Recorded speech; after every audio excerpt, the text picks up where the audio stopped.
Hello, good morning, or good evening, depending on where you're watching this live from, if you pop in. I am going to be continuing this rather practical streak of talking about something that's very much lived. Hey, Erica. All right, so I just want to acknowledge, first of all, that I think there's something that's very challenging for those of us who are trying to do this work of integration and who are also trying to be committed disciples of Christ. I mean, it is either alone, I think, is difficult and challenging enough. Yeah.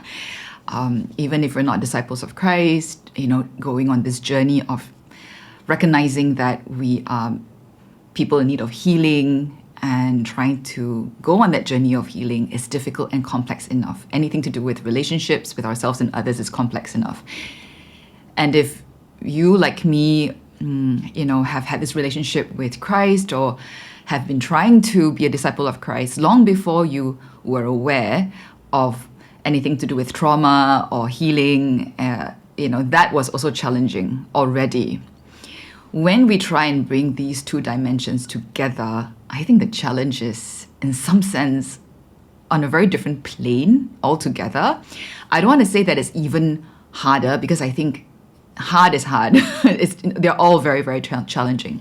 But the nature of trying to integrate the healing journey as we understand trauma, as we begin to have our eyes opened to the fact that we are survivors and victims of abuse in situations where abuse is not recognized. That is really hard, especially when we are talking about also trying to live, loving our enemies, right? So that's like a huge, huge part of discipleship that I think many of us know is not easy.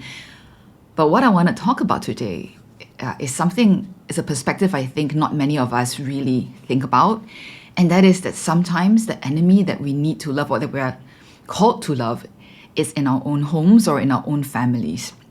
Now, we don't often have that perspective because I think there is a part of us that really don't want to think of our family members as the enemy. No matter how fraught or difficult our relationship may be. I mean, sometimes I guess in really, marriages that are really very, very broken down, maybe, they do see each other as the enemy. I've heard that before, unfortunately. And, but short of that, most of the time, I think there's a dissonance there, right? Because we feel like if I see my family member as the enemy, how am I going to love them? We don't usually think that loving the enemy is easy. But that's exactly the point. On this interior integration journey, I think honesty, like truth, has to be first and foremost present, right? So we need to see things as they are. And I want to propose that if you, like me, this is also very real for me right now because it is a very challenging season in my life where I'm trying to live what I'm also sharing about. How do you hold that tension in yourself, that desire for love and to love and for connection, and at the same time recognizing that you are in a situation where you can be harmed, that you may not be able to get that connection that you long for, that you desire, right? That you need to protect yourself, but at the same time, you don't want to close the door completely to any possibility of relationship. That is true, I think, for anyone, whether they have faith or not.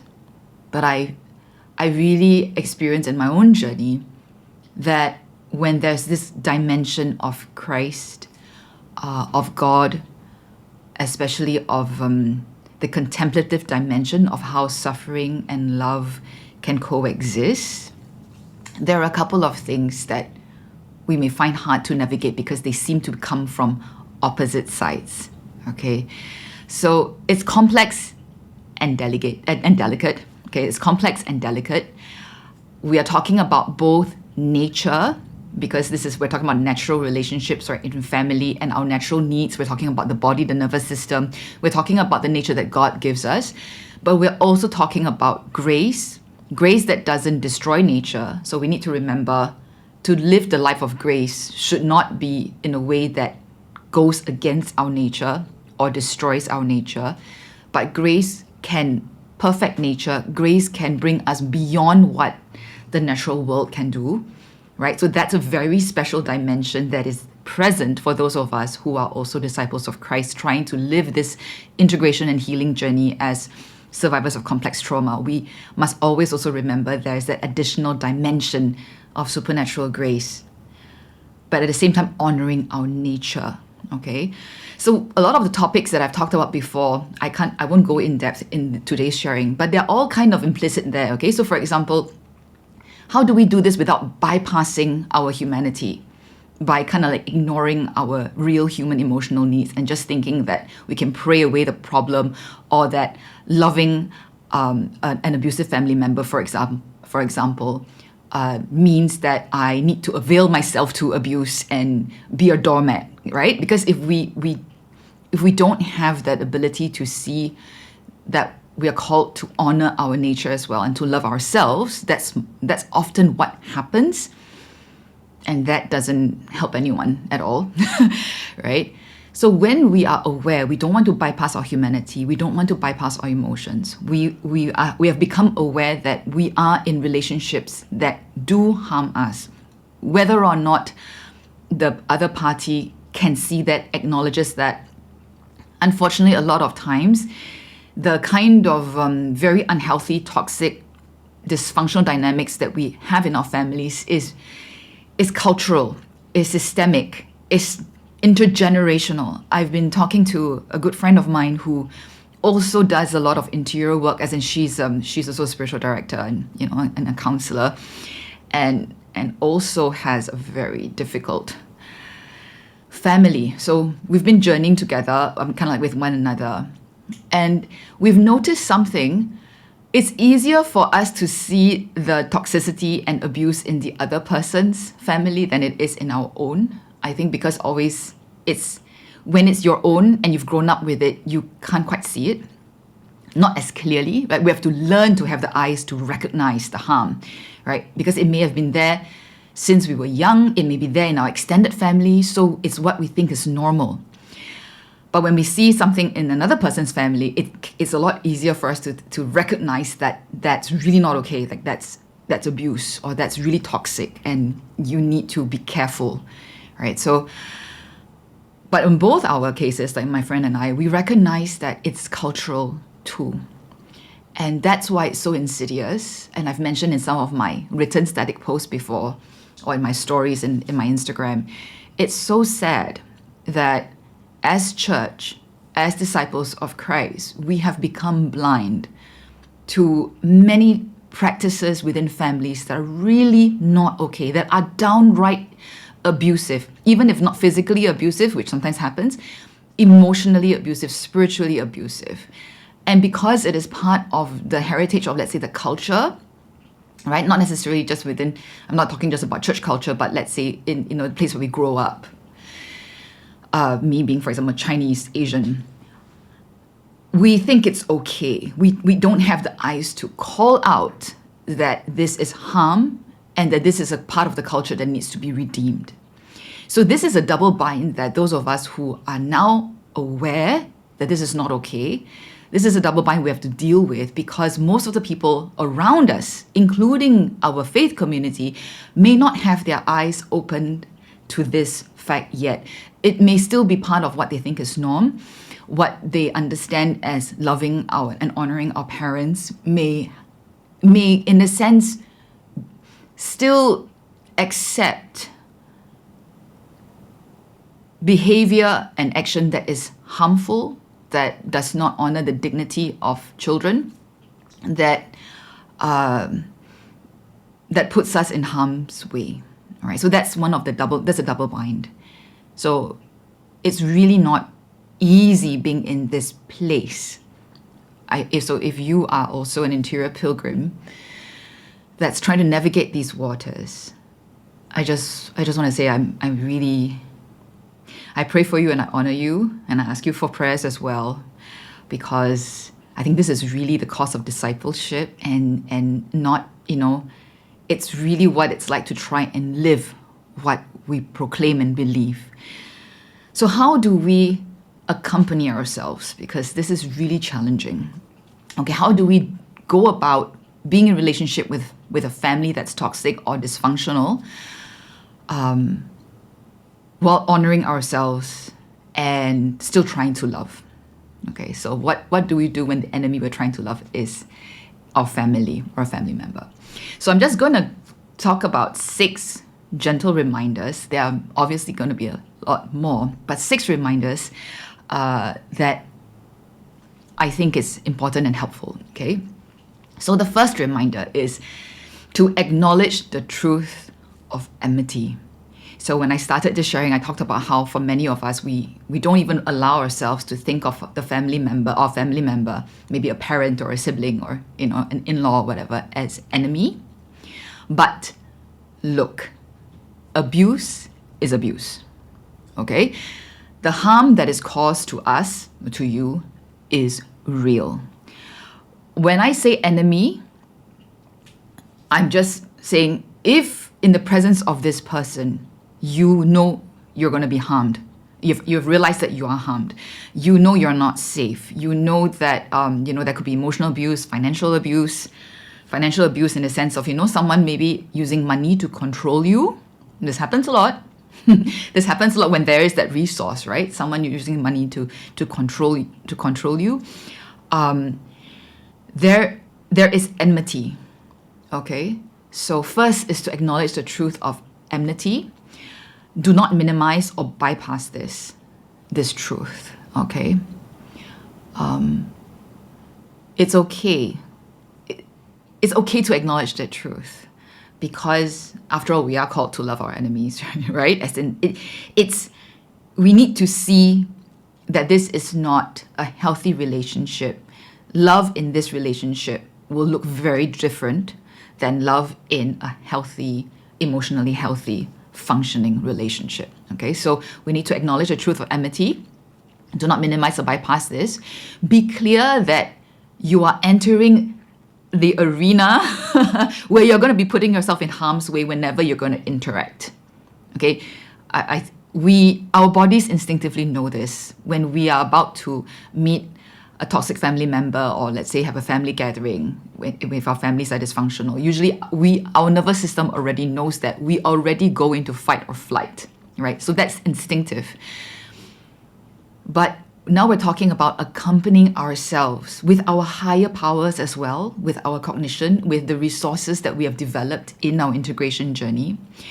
It helps to know, to be mindful that I'm not entering a safe space, okay? I'm entering the arena where I am putting myself in harm's way whenever I come into contact with this person, okay? When I want to come into contact with person. So in a sense, we have to gird our loins. It's like we need to resource ourselves before that, take some moment beforehand, rest or meditate, pray, do some mindfulness practice or grounding, talk to someone or don't go alone. Go with someone that's a safe person who can help you remain grounded, and if need be, buffer the interaction. Right? This could be another family member or a spouse that maybe is more immune to the dysfunction in your family because it's not their own family, for example. So that's the first point, right? Acknowledge the truth of enmity, and also remember that your own protection is a priority. Okay? So it's no point acknowledging the enmity if you are not interested in protecting yourself. So I'm assuming that, if you're watching this video, if you've been following my content, you have already realized that you're worthy of protecting. Okay? And you do want to protect yourself. So acknowledge the enmity and they're entering into an arena where harm will likely take place. Okay, that's the first reminder. The second reminder is have a trustworthy third party remind you of point one. Okay, have a trustworthy third party remind you of the first point, which is that there is enmity, okay, in your family. Sometimes we forget or we slip into the default mode because it's our normal. All right, so this trustworthy third party could be a spouse, could be a friend, could be a therapist, could be a spiritual director, someone that you're in regular contact with, ideally, whom you can talk about. You can share with, this person what's happening, what in your dynamics, and they, as an objective, trustworthy third party, can call out the abuse or the toxicity that's happening to you or around you, which you may not be able to see. Okay, that is the point of having the trustworthy third party, because, like I mentioned with my own friend, it's easier often for someone else to see the abuse and to call it out as abuse. So, when you're really in the thick of it, sometimes, in life, there are different seasons, and sometimes it's just harder to stay away, even when you do want to have boundaries, especially if you're trying to live this tension. Like I said, you do still wish to love. You do still wish to, you want to love, but you want to protect yourself, right? As in you want to love, but you want to try and minimize the harm done to yourself, but you can't love without risk, and at some point really kind of like allowing yourself to be hurt. So it's a matter of how to mitigate this, and in order to mitigate this, you need to have clarity of what is actually happening, right? How much harm is actually happening to you. So like I mentioned, my friend and I, it's interesting, we're kind of going through parallel situations right now where there is one of our parents is having medical issues, and so there's a lot of kind of like challenges and drama that's happening around that. Sometimes it's not even the illness that's the most difficult thing, it's what surrounds it, right? And one thing that we notice is that when we kind of take turns, right? We share with one another, and the other person can spot when emotional manipulation is happening, when emotional blackmail is happening, for example, when there's some kind of spiritual abuse happening. When we are in the thick of something, especially when it's a very trying period, sometimes you just feel very overwhelmed and very lost. And to even have someone else acknowledge that what we had endured was toxic, that what we had endured was abusive, I just felt so grateful. It was just like, thank you for saying that. Thank you for calling that out. So I know it's not my imagination. I know I'm not being oversensitive, right? I know what I'm dealing with.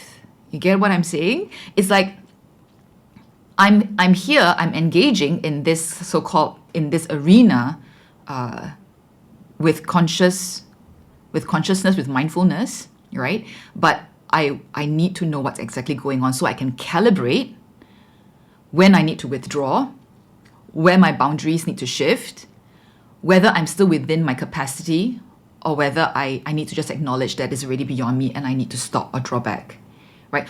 All this requires truth. We need to have a good assessment of the truth, and having that objective third party that we can trust, who also understands what we're trying to do. So it's very helpful. It's helpful when that third party, in a sense, is on the same page as you. They understand this tension that you're trying to navigate, right? That would be very helpful. So that's the second reminder. Have that trustworthy third party. Okay, the third reminder is a very simple and short one. Actually, it's a very basic point, but it's this. Please remember, and we all need to remember, self-abandonment is not love. Okay? By self-abandonment, I mean, when you just cave and give in to the dynamics. When it comes to family, this often happens. Remember that when it comes to family of origin wounds, and when we talk about dysfunctions that are in the family, we have been conditioned since we were babies, okay, into it. So the dynamics that we slipped into, that we learned when we were very young to cope and survive, even as we become aware of it, we will often unconsciously or without realizing slip back into it. And for many of us, it may be just to give up and abandon my own needs, and just people please or fawn, for example. At least for those of us for whom that's the trauma response, remember that self-abandonment is not love. Self-abandonment is actually self-harm, and it doesn't help us grow in our actual genuine capacity to love freely and authentically. We need to remember there's a very big difference between appearing to be loving by giving other people what they want to see because they call that love, and what actually is love. That's a big question we need to wrestle with throughout our journey and pray over and ask for grace and light to be enlightened, right? But one thing that's very clear, to completely neglecting our legitimate needs, allowing our freedom, our dignity in a sense to be trampled on without any attempt to honor the self that God has given us, that is self-harm. Okay, so self-abandonment is not love. That's the third reminder. The fourth reminder is also an important one for myself. Do not try to measure up to an imagined ideal. Okay, don't try to measure up to an imagined ideal. What I mean is sometimes when we think about, love the enemy, right? We're called to love our enemy. We usually have some idea of what that looks like, and usually it's very extreme. Very extreme in the sense of because the stories that we often hear about loving the enemy, like forgiving someone who has, for example, killed somebody that we love, so these are some of the stories that we hear, maybe stories of saints and all that. They are very heroic, that's like heroic virtue, right? That's like a very high ideal. When we have an imagined ideal of what that should look like, we fail to be present to where we are. Look, stories and all that to inspire us, they're well and good. But stories can only give us snapshots, and often they give us snapshot of someone at a very mature stage of their growth. You and I were all works in progress, right? So loving the enemy, so to speak, especially if it's in the context of family, it will look very different from one day to the next. It will look very different from one stage of healing to the next, from one season of life, depending on the context and what's going on, to the next season. Loving the enemy will also look and feel very different as we grow in our capacity, right? And what are the boundaries that are necessary for us, they shift, maybe they can become more adaptable. And even then, it's not linear. So we need to let go of kind of like holding on to some idealized notion of what successfully loving the enemy, or honoring a difficult parent, or loving and forgiving a family member that has really harmed us or continues to harm us, what that should look like. That is unnecessary weight. It doesn't help us to see where God is meeting us, which is always where we are. An example that, like a story that came to mind that I found very helpful was I was at this talk some years back with where Monty Williams, a Jesuit priest that I sometimes share about on my Instagram. He had given a talk, and during a Q&A, someone asked, or someone shared, he said, Father, or Monty, I feel like there's this family member I can never forgive. Like, I have been hurt so badly by this person, I can never forgive him. And Monty said something that I never forgot because it's so beautiful. He said, don't say never. Say, I can't forgive him. Because that's true. At this moment, today, I can't forgive him. And Monty says, forgiveness is God's business. Ultimately, we, on our own strength and love, can't forgive. It's only God forgives. And when he gives us that grace to share in his forgiveness, we're able to forgive, right? So, one, don't force yourself and don't pretend that, you need to do something that you actually are not able to. So be honest, and the honest truth is at that point for this person, I can't forgive. And maybe tomorrow you wake up and you go, I still can't forgive this person. He said, but don't say, I can never forgive. Because he said, when you say never, it's like you're closing the door, to hope. You are forgetting, or you're closing your heart to the possibility that God can do all things and that grace may come. And when that grace comes, if you close your heart to it, you may not be able to respond to it, right? But we need to be real about where we currently are. So don't try to measure up to an imagined ideal.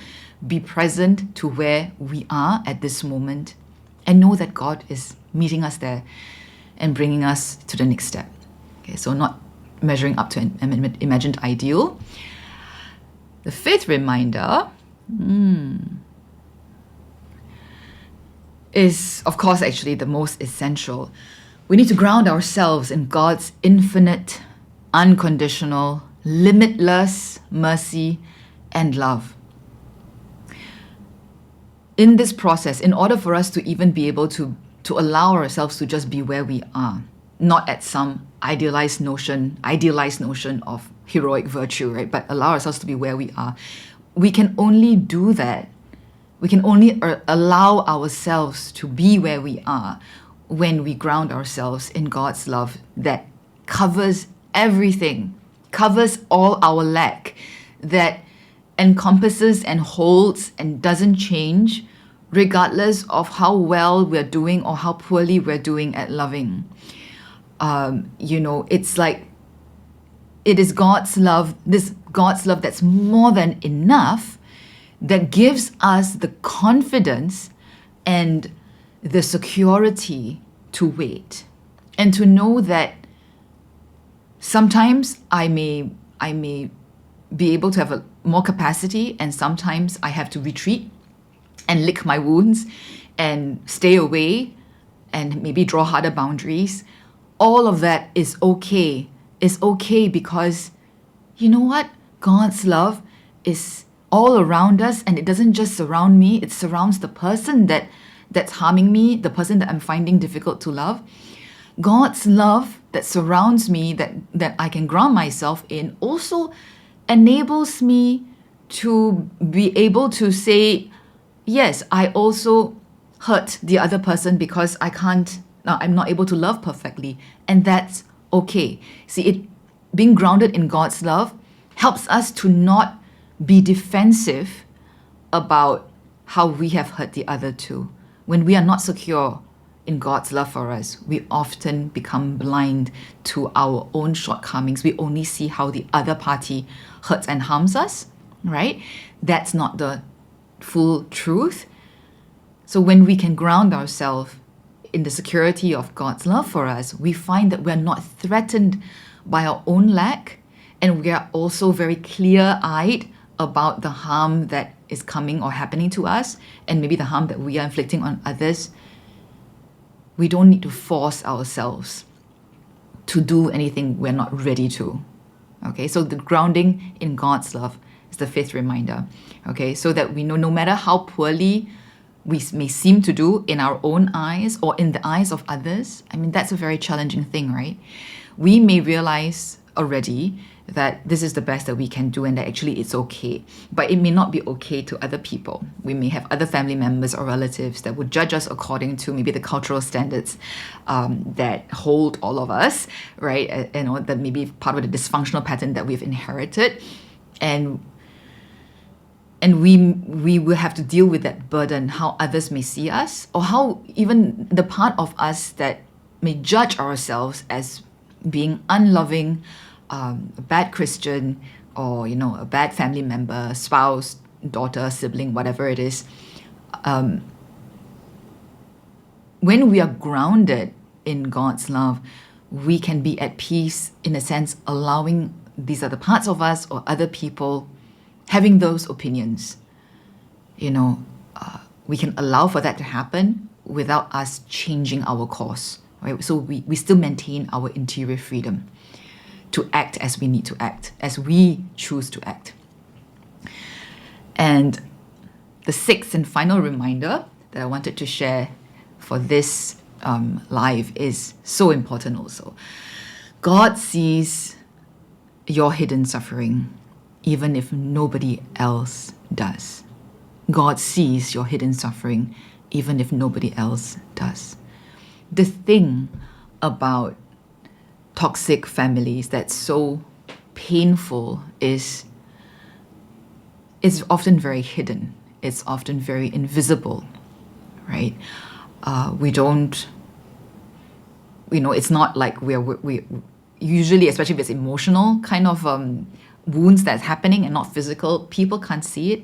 So many people who are actually very highly functional on the outside, who are doing very well, coping very well at work, come across as very confident, they could be victims of emotional abuse, spiritual abuse, financial abuse. And when you are in this arena as I call it, and it's a very lonely place to be, right? Because only God, sometimes you can feel, only God sees how much you're trying. It's easy for other people to just judge on the actions that they see or not see, and they have their own opinions about what is right and what is not right. What is most difficult for me, at least, is when the person that I'm relating to, who is the one that actually also harms me, I'm trying to love, when they judge me, like they can't see my pain. That is so painful, right? When you're talking about a family member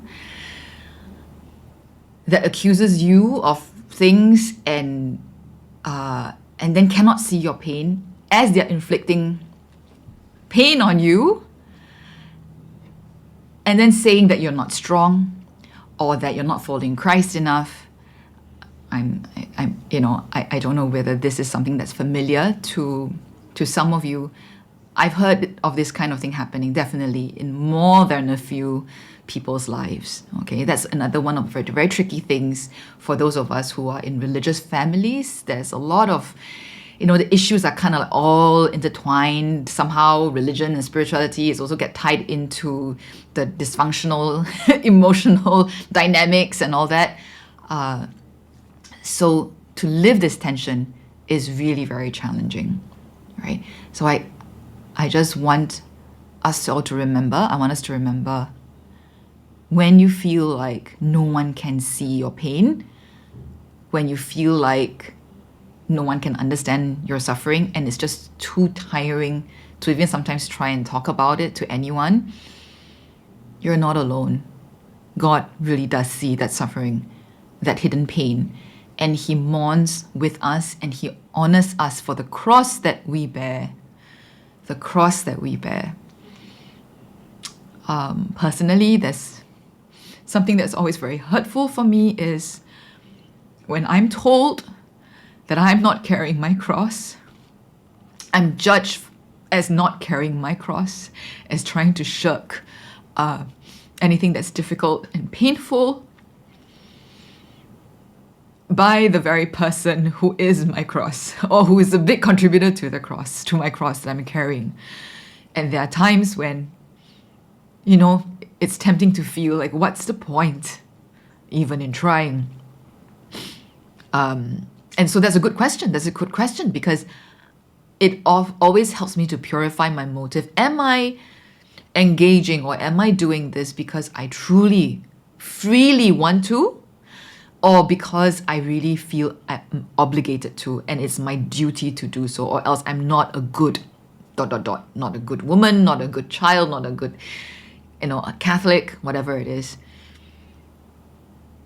In this process of healing and discipleship, I think it's always about what can I freely choose to do? What can I do that honors where I am and also honors my desire to be a disciple?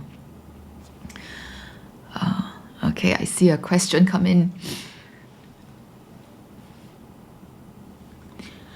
Okay, so the question is, sometimes our boundary setting feels like it is causing abuse or pain upon the other family members. I get that our goal is to protect ourselves, but the greatest fear of mine is making things harder for other people if I spend too much time licking my wounds. Any suggestions? Okay, Okay, so sometimes our boundary setting feels like it's causing abuse or pain upon the other family members. Yes. And I want to say in the fallen reality that we are in, that's often true. So that's where the reminders that I said earlier are important. Don't try to measure up to an imagined ideal. Can you accept that you are hurting others too? That there's no perfect solution to this. Okay, there's no scenario where there really is no scenario where some response that you can give will not hurt anyone in the family. When we are talking about already a dysfunctional family system, a toxic family system, there are so many layers and levels of even perception that we're talking about, right? Things can be so warped that no matter what you say or what you do or how much you try, the other person thinks the worst of you. And they're going to be hurt, whether you are actually trying to hurt them or not. Even when you're actually trying to be loving, even when you're stepping forward to try to be loving, and it's not when you're licking your wounds, for example, they could be hurt and they could be harmed. That's one of the realities that we need to be able to let God hold in the totality of His infinite love that is outside of our control. We have to be very clear what's within our agency. So what's within your agency would be, is what you're doing coming from a place of freedom, or is it coming from a place of fear? If, for example, your fear of hurting others or so-called abusing others makes you abandon yourself when you actually need the boundary, ask yourself, is that really love? Are you loving, the person? Or are you just trying to make yourself feel like you're doing the right thing? Okay, a comment. What makes us any different from our abusers then? I think that's the hardest part to sit with. Well, one is, are you aware? Are you aware of what you're doing? A lot of times when the abusers that we're talking about are not aware of what they're doing. Even when we try and share with them what's actually happening to us or how we experience what they're doing to us. Often when we're talking about recalcitrant abusers, okay, it's very different. It's not an enemy. We don't have to talk about enmity if we're just talking about people hurting one another. People hurt one another all the time. But if we're aware and we're willing to repair, we're willing to acknowledge where we're lacking, and we can give one another grace, that's not enmity. When we're talking about enmity, we're talking about when there is, in a sense, recalcitrance, right? When at least one party just refuses to see or cannot see, however you want to say it, and so they don't see anything wrong with them. They see everything that's wrong with you. They can't see your pain. A lot of times, the victims of the abuse actually have empathy for the abuser. We actually can see that they're suffering, and that makes us feel bad too, right? But oftentimes, the abuser can't see our pain. They just can't see it. They can't see the pain that they inflict. I hope you see that difference there. At least when I say when there's toxic dynamics, they are still very toxic. That's often the case. Again, when it's just a matter of people hurting one another because we're imperfect and willing to acknowledge the harm that we're causing one another and to give each other the grace and the space that's needed to grow, that's not enmity. That's actually a pretty healthy dynamic. I mean, even in emotionally healthy dynamics, there will be conflict. Does that make sense?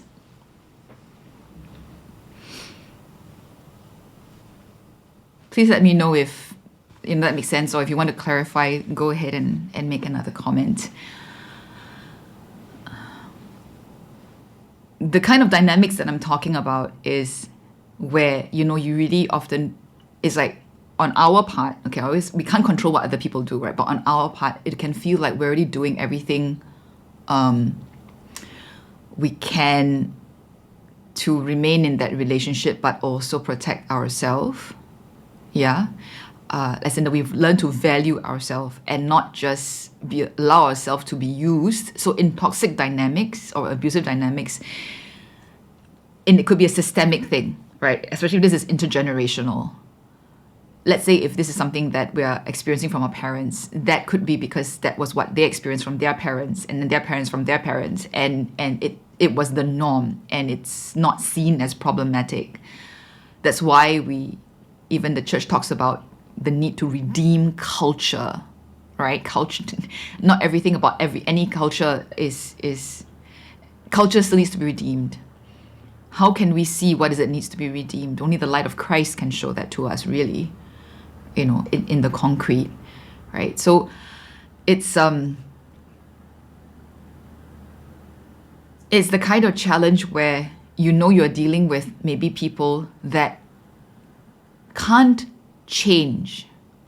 So it's in a sense, I mean, they may change at some point, maybe by the grace of God, supernaturally one day.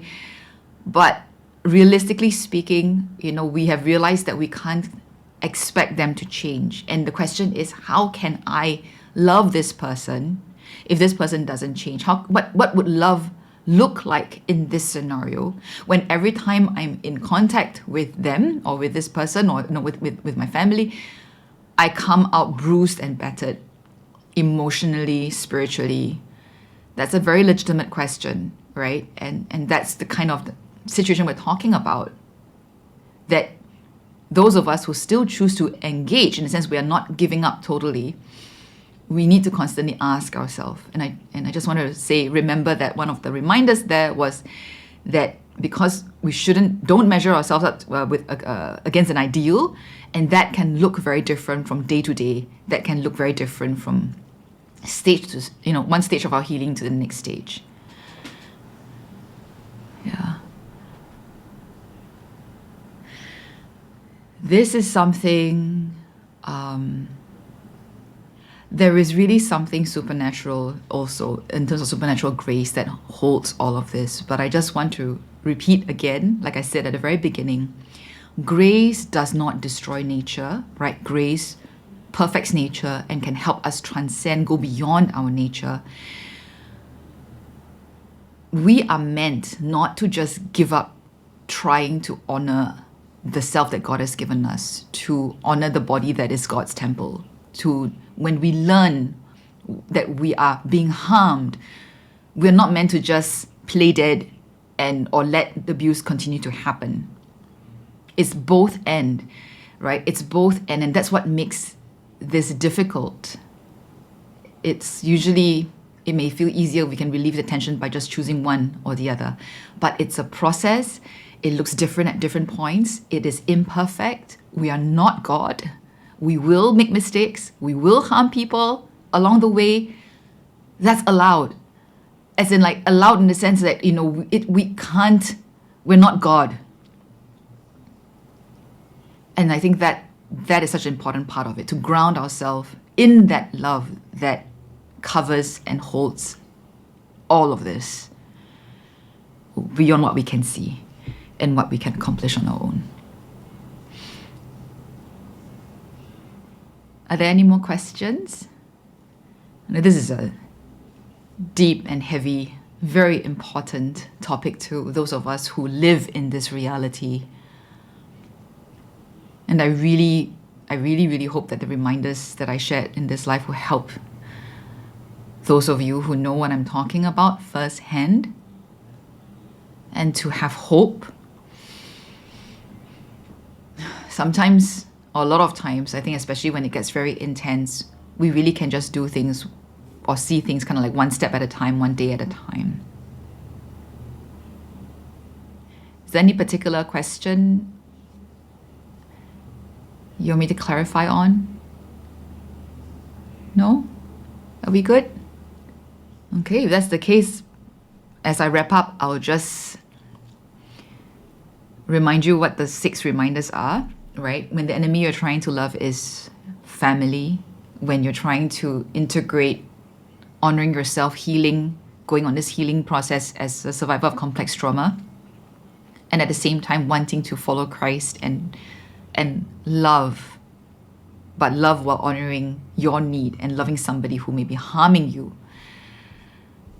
The 6 gentle reminders I shared today was the first one, to acknowledge the enmity, call a spade, acknowledge that when you engage with this person or with family, you are entering a space where you are going to be harmed, likely going to be harmed. So gird your loins, okay? Be mindful of that. Prepare yourself, resource yourself before any planned interaction, because there may be unplanned interactions where it already happens. And but when you know, for example, that you're going to meet with that person or said family, gird your loins, acknowledge the enmity, first point. Second point was to have trustworthy third party, a trustworthy, or at least one trustworthy third party in your life, whether it's a friend, a spouse, a spiritual director, or your counselor or therapist, who can have objective eyes to call out the toxicity and the abuse that you experience in your interactions with your family. Because for those of us, our own families, usually we can't really see as clearly. Even as we become more mindful, when we get caught up in the dynamics, it's very easy to just lose sight. And it helps so much to have someone else validate and remind us that what had happened or what we're experiencing is manipulative, is abusive, is toxic. That helps us to have clear-mindedness, right? If we want to engage as to what the situation actually is and whether we need to withdraw, whether we have the capacity to continue or withdraw, for example. So trustworthy third party. Thirdly, remember that self-abandonment is not love. Self-abandonment is self-harm, and it does not help us grow in capacity to actually love authentically. 4, do not try and measure up to an imagined ideal of what love should look like or what loving the enemy should look like. We need to be present to where we are, and wherever we are is enough. God meets us where we are, and love looks different from day to day depending on our capacity, depending on the situation. Love can look different depending on the stage of healing we're in or the season of life that we're in. Okay. 5, ground ourselves in God's infinite and unconditional love that covers everything. Only by grounding ourselves in this love can we have the freedom to act according to what we know is necessary, even when it is so-called less than perfect, even if we're being judged and criticized by others or by our own inner parts. And 6, remember that God sees your hidden suffering and your pain, even when nobody else seems to be able to see it. He acknowledges it, he sees it, he honors it, he mourns with you, and he walks with you. Okay, so that's it for today's live.